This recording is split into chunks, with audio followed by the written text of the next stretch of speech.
This is a story about a man who crashed his car.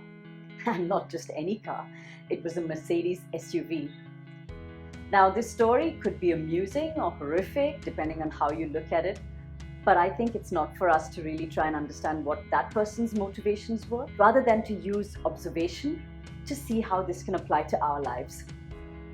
Let's take a few lessons out of this if we can. What happened here? This was a car that the man had saved for more than 2 years. He really wanted it. He felt he deserved it and he'd earned it.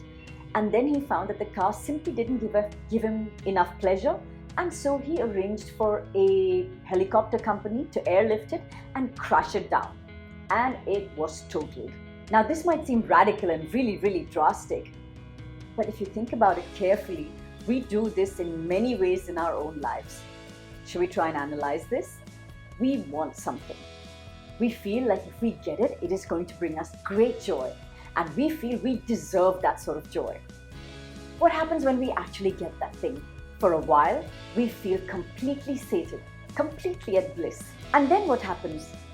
That very same thing could start to bore us, could start to irritate us, could start to really anger us, or we just forget about it altogether. So we can conclude that the joy quotient came not from the thing itself, but from having our want sated. And in that moment, we were free of wants. In short, happiness is the absence of craving. Satisfaction is not hungering or desiring all the time. And now that we've learned this connection, perhaps rather than looking for things that will bring us pleasure, it might be worthwhile for us to just take a pause and see, is this the thing that will bring us pleasure?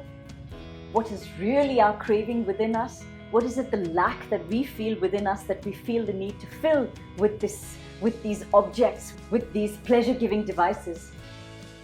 One pause and you'll usually find your answers. I'd love to hear from you what your thoughts are on this, so that 2020 could be a truly happy year for you.